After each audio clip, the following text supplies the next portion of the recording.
Hi, this is the Science Chef. Today we'll be learning about the Nernst equation with some examples of its application. Go nowhere, I will be right back after this break.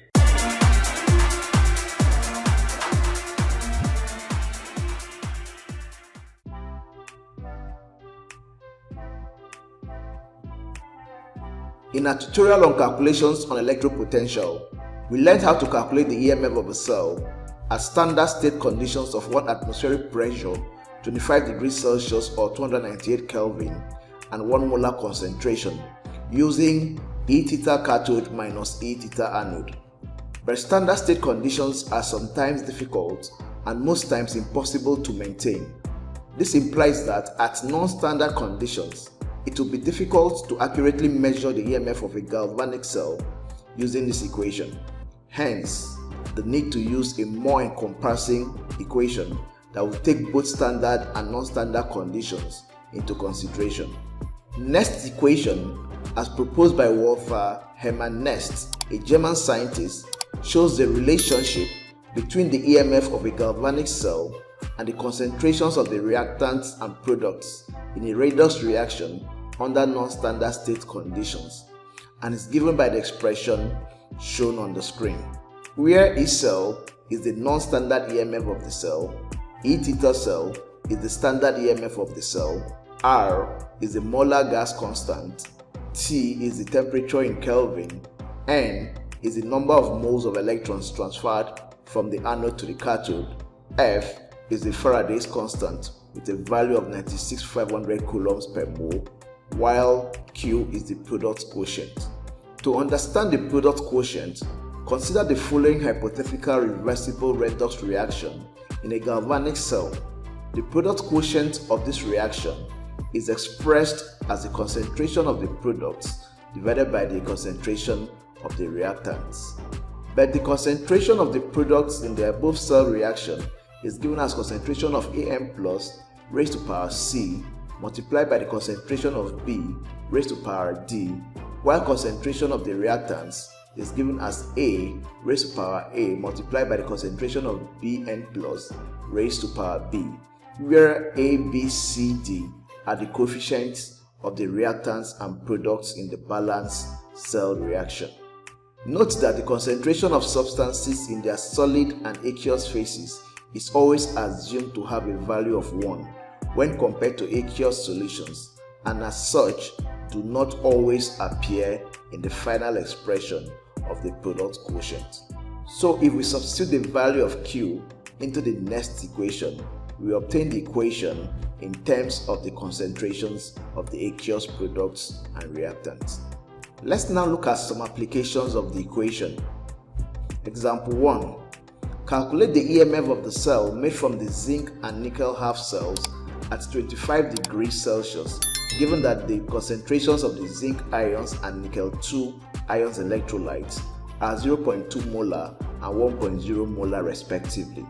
The reduction electropotentials of zinc and nickel are minus 0.76 volts and minus 0.25 volts respectively. A Faraday is 96,500 coulombs per mole and molar gas constant is 8.314 joules per mole per Kelvin. At this point, you may need to watch our tutorials on calculations on electropotentials in order to understand the basic concepts of this topic. Check the link in the description. From the information provided, we are given the reduction electropotentials of zinc and nickel as minus 0.76 volts and minus 0.25 volts respectively, because the half equations associated with the electropotentials are reduction half equations. Besides, given that both metal ions are above the hydrogen ion in the electrochemical series, their reduction potentials are negative. We are also given the concentration of the zinc and nickel ions electrolytes as 0.2 molar and 1.0 molar respectively. The temperature of the reaction is 25 degrees Celsius, which is 298 Kelvin. The molar gas constant R is 8.314 joules per mole per Kelvin, and 1 Faraday equals 96,500 coulombs per mole. From the cell representation, the zinc half cell is the anodic half cell because that is where oxidation occurs, as seen in an increase in its oxidation state from 0 to +2, while the nickel half cell is the cathodic half cell because that is where reduction occurs with a decrease in its oxidation state from +2 to 0. So since we are given the concentrations of the electrolytes and asked to calculate the e.m.f. of the cell, then we will make use of the Nernst equation. But before we do that, we must first of all calculate the standard e.m.f. of the cell using e-theta cathode minus e-theta anode, which is the reduction electrode potential of the nickel half cell minus the reduction electrode potential of the zinc half cell. Substituting the values and evaluating, we will obtain plus 0.51 volts as the standard e.m.f. of the cell. Next, write the overall cell reaction to obtain the number of moles of electrons transferred. We do this by reversing the reduction half equation for zinc and adding it to the reduction half equation for nickel and netting off the number of electrons lost and gained. So from a balanced overall cell reaction, the number of moles of electrons transferred is 2. So we can now apply the Nernst equation for this cell, substitute the values and evaluate to obtain 0.53 volts as the non-standard e.m.f. of the cell. Example 2. Calculate the e.m.f. of the cell made by combining magnesium and silver half cells at 25 degrees Celsius, given that the concentrations of the magnesium ions and silver ions electrolytes are 0.1 molar and 1.0 molar respectively. The reduction electrode potentials of magnesium is minus 2.38 volts, while that of silver is plus 0.80 volts. 1 Faraday is 96,500 coulombs per mole, and the molar gas constant R is 8.314 joules per mole per Kelvin.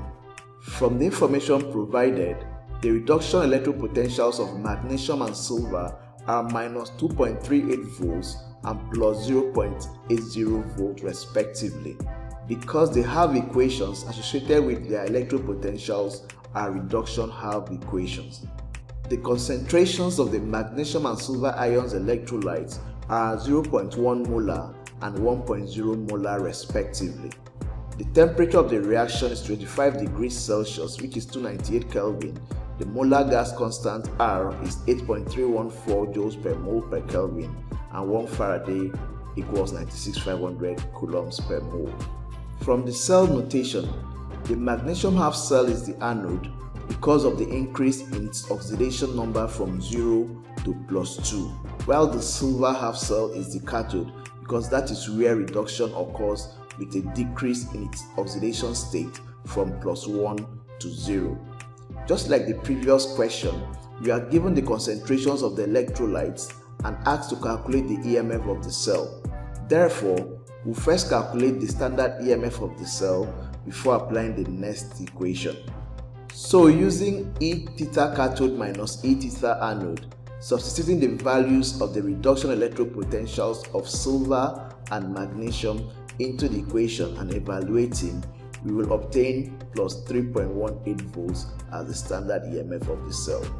Next, write the overall cell reaction to obtain the number of moles of electrons transferred. To do this, write the oxidation half equation for magnesium and reduction half equation for silver. Balance the number of electrons gained or lost by multiplying the oxidation half equation by 1 and the reduction half equation by 2. Add the two balanced half equations and net off the number of electrons lost and gained. So from a balanced overall cell reaction, the number of moles of electrons transferred is 2. If you'd like to watch a tutorial on how to balance redox equations, check the link in the description. Now, we can apply the Nernst equation for the cell, substitute the values, and evaluate to obtain 3.21 volts as the non-standard e.m.f. of the cell. Example 3. Calculate the molar concentration of copper 2 ions in the cell made from tin and copper half cells at 25 degrees Celsius, given that the non-standard e.m.f. of the cell is 0.52 volts. Concentration of tin 2 ions electrolyte is 0.001 molar. The reduction electropotentials of copper and tin are plus 0.34 volts and minus 0.15 volts respectively. From the information provided, we are given the reduction electropotentials of copper and tin as plus 0.34 volts and minus 0.15 volts respectively, and the non-standard e.m.f. of the cell is given as 0.52 volts. The concentration of the tin 2 ions solution is given as 0.001 molar, and we are expected to calculate the concentration of the copper 2 ions solution. Other parameters like temperature, molar gas constant, and Faraday retain their usual values, which you must know. So, using the cell representation and the electropotentials, where the tin half cell is the anode and the copper half cell is the cathode, we calculate the standard e.m.f. of the cell as plus 0.49 volts. Next, we determine the number of moles of electrons transferred by writing the oxidation half equation for the tin half cell and reduction half equation for the copper half cell, combining the two half equations and netting off the number of electrons lost and gained.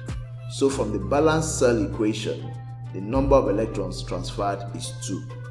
Finally, we will apply the Nernst equation for this cell.